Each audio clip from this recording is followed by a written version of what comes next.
മടങ്ങി വരുമ്പോൾ വീണ്ടും വയനാട് ദുരന്തവുമായി ബന്ധപ്പെട്ട വാർത്തകളിലേക്ക് നമ്മൾ മടങ്ങുകയാണ്. വയനാട് ദുരന്തത്തിൽ സംസ്ഥാനത്തിന് കേന്ദ്ര സർക്കാരിന്റെ രൂക്ഷ വിമർശനം. ഖനനത്തിനും കയ്യേറ്റത്തിനും സർക്കാർ നിയമവിരുദ്ധ സംരക്ഷണം നൽകിയെന്നാണ് കേന്ദ്രത്തിന്റെ ആരോപണം. കേന്ദ്ര വനം പരിസ്ഥിതി മന്ത്രി ഭൂപേന്ദ്ര യാദവിന്റേതാണ് ഈ വിമർശനമുണ്ടായത്. കേൾക്കാം വാക്ക്.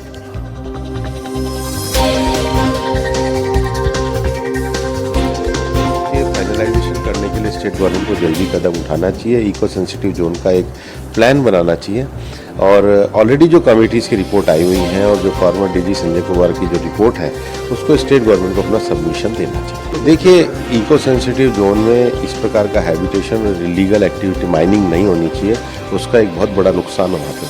हमारी ऑलरेडी गाइडलाइन है, इको सेंसिटिव जोन शुरू करने की प्रक्रिया है और इसमें भी हमने कमेटी बना रखी है। एक लंबे समय तक स्टेट गवर्नमेंट उसको अवॉइड कर रही है, उनको अवॉइड नहीं करना चाहिए। കേന്ദ്ര വനം പരിസ്ഥിതി മന്ത്രി ഭൂപേന്ദ്ര യാദവിന്റെ വാക്കുകൾ. പരിസ്ഥിതി ദുർബല മേഖലയിൽ ഖനനത്തിനും മൈനിങ് അടക്കമുള്ള അനുമതി കേരളം നൽകിയതാണ് ഇത്തരമൊരു വലിയ ദുരന്തമുണ്ടാക്കിയതെന്നാണ് അദ്ദേഹം ഉന്നയിക്കുന്ന ആക്ഷേപം. രഞ്ജിത്ത് രാമചന്ദ്രനുണ്ട്. രഞ്ജിത്ത്, ഇതിനകം തന്നെ ഈ വയനാട് ദുരന്തവുമായി ബന്ധപ്പെട്ട് കേന്ദ്ര സംസ്ഥാന തർക്കം രൂക്ഷമായിട്ടുണ്ട്. ഇതിന് പുറമെയാണ് ആ തർക്കം ഒന്നുകൂടി രൂക്ഷമാക്കുന്നതാണ് ഇപ്പോൾ ഈ കേന്ദ്രമന്ത്രിയുടെ വാക്കുകൾ. എന്താണ് യഥാർത്ഥത്തിൽ അദ്ദേഹം പറഞ്ഞത്? നേരത്തെ സഹിത്ത് നമുക്കറിയാം, അമിത്ഷായുടെ പ്രസ്താവന നമ്മൾ കണ്ടതാണ്. ഇതുമായി ബന്ധപ്പെട്ട് ചില മുന്നറിയിപ്പുകൾ കേന്ദ്രം നൽകിയിരുന്നു സംസ്ഥാനത്തിന്. അതിന് മുഖ്യമന്ത്രി മറുപടി പറയുകയും ചെയ്തു. അതിനെ തുടർന്നാണ് കേന്ദ്ര വനം പരിസ്ഥിതി മന്ത്രി ഭൂപേന്ദ്ര യാദവ് അതിരൂക്ഷമായി സംസ്ഥാന സർക്കാരിനെ വിമർശിച്ചുകൊണ്ട് രംഗത്ത് വന്നിരിക്കുന്നത്. ഖനനത്തിനും കയ്യേറ്റത്തിനും സംസ്ഥാന സർക്കാർ നിയമവിരുദ്ധമായ സംരക്ഷണം നൽകി എന്നുള്ള രൂക്ഷ വിമർശനമാണ് ഭൂപേന്ദ്ര യാദവിന്റെ ഭാഗത്ത് നിന്ന് ഉള്ളത്.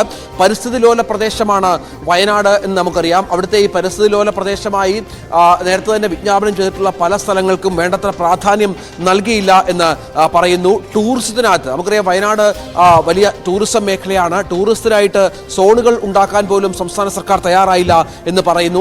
അവിടെ അനധികൃത ഖനനമുണ്ട്, അതായത് ചുറ്റും നിരവധിയായ ക്വാറികളുണ്ട്. ഇതൊക്കെ സർക്കാരിന്റെ അറിവോടുകൂടി തന്നെയാണ് ഈ ക്വാറികൾ പ്രവർത്തിക്കുന്നത്.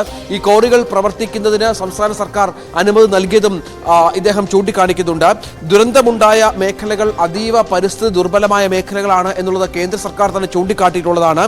ഇവിടെ അനധികൃതമായി ആളുകളെ പാർപ്പിക്കാൻ സംസ്ഥാന സർക്കാർ അനുവദിച്ചു എന്നത് വളരെ ഗൗരവതരമായ ഒരു വിഷയമായി കാണണം എന്നും കേന്ദ്ര വനമന്ത്രി പറയുന്നുണ്ട്. സംസ്ഥാന സർക്കാർ തന്നെയാണ് ഇതിനുള്ള അവസരമൊരുക്കുന്നത്. ഇക്കഴിഞ്ഞ 31-ന് 5 സംസ്ഥാനങ്ങളിലെ പരിസ്ഥിതി ലോല മേഖലകളെ ചൂണ്ടിക്കാണിച്ചുകൊണ്ട് ഒരു കരട് വിജ്ഞാപനം കേന്ദ്ര സർക്കാർ പുറപ്പെടുവിച്ചിരുന്നു. അതിന് 60 ദിവസത്തിനകം സംസ്ഥാന സർക്കാരുകൾ മറുപടി കൊടുക്കേണ്ടതുണ്ട്. ഇതിനായി ഒരു 5-അംഗ സമിതിയും രൂപീകരിച്ച പശ്ചാത്തലമുണ്ട്. ഈ പരിസ്ഥിതി ലോല പ്രദേശങ്ങൾ വിജ്ഞാപനവുമായി ബന്ധപ്പെട്ട് ഈ നേരത്തെ ഒന്നും സംസ്ഥാന സർക്കാർ ഇത്തരം സമിതികളുമായി സഹകരിച്ചില്ല എന്ന ഗൗരവതരമായ ഒരു വിമർശനവും കേന്ദ്ര വനം മന്ത്രി ഉന്നയിക്കുകയാണ്. ഇത് ഈ സമിതിയോട് ഇനിയെങ്കിലും സഹകരിക്കണമെന്നും ഈ അനധികൃതമായ ഖനനമടക്കം നിയന്ത്രിക്കണമെന്നും ഭാവിയിലെങ്കിലും ഇത്തരം അപകടങ്ങൾ ഉണ്ടാകുന്നതിൽ നിന്ന് ഇത്തരം കാര്യങ്ങൾ സഹായകരമാകുമെന്നും കേന്ദ്ര വനം പരിസ്ഥിതി മന്ത്രി പറയുമ്പോൾ സംസ്ഥാന സർക്കാരും കേന്ദ്രവും തമ്മിൽ മറ്റൊരു പോർമുഖം തുറക്കുകയാണ് എന്ന കാര്യത്തിൽ യാതൊരു സംശയമില്ല. ഏതായാലും ഈ വയനാട് ദുരന്തം അതിൻ്റെ രക്ഷാപ്രവർത്തനം ഏതാണ്ട് അന്തിമഘട്ടത്തിലെത്തി നിൽക്കെ പുതിയ ഒരു തലത്തിലേക്ക് ഇതിൻ്റെ ചർച്ചകൾ പോവുകയാണ്. നേരത്തെയും പരിസ്ഥിതി ശാസ്ത്രത്തിനടക്കം ഈ വിഷയം ചൂണ്ടിക്കാണിച്ചതാണ്. വയനാടിനെ കരുതണം, കേരളത്തിലെ പരിസ്ഥിതി ദുർബല മേഖലകളിൽ ആൾതാമസം പാടില്ല, ഒപ്പം അവിടെ മറ്റു പല കാര്യങ്ങൾ നിയന്ത്രിക്കണം എന്ന് പലപ്പോഴും ആവശ്യപ്പെട്ടിരുന്നു.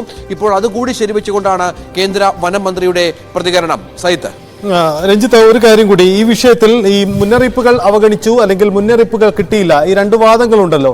ഈ വാദങ്ങൾക്ക് പുറമെയാണ് ഇത്തരമൊരു ആക്ഷേപം കൂടി ഉന്നയിക്കപ്പെടുന്നത്. ഇവിടെ നമുക്ക് കൂട്ടി വായിക്കേണ്ടി വരുന്നത് കഴിഞ്ഞ ദിവസം പുറത്തിറങ്ങിയ കരട് വിജ്ഞാപനമാണ്. കരട് വിജ്ഞാപനം പക്ഷേ എല്ലാ സംസ്ഥാനങ്ങളും എതിർക്കുന്നുണ്ട്. ഈ പശ്ചിമഘട്ട മലനിരകൾ കടന്നു പോകുന്ന സംസ്ഥാനങ്ങളൊക്കെ ഈ നിർമ്മാണ നിയന്ത്രണം അടക്കമുള്ള പുതിയ നിർദ്ദേശങ്ങളെ എതിർക്കുന്നുണ്ട്. അങ്ങനെയെങ്കിൽ വരാനിരിക്കുന്നത് ഈ ദുരന്തവുമായി ബന്ധപ്പെട്ട ഒരു വലിയ രാഷ്ട്രീയ വിവാദം തന്നെയാണ്. അങ്ങനെ ഉറപ്പിക്കാമല്ലേ?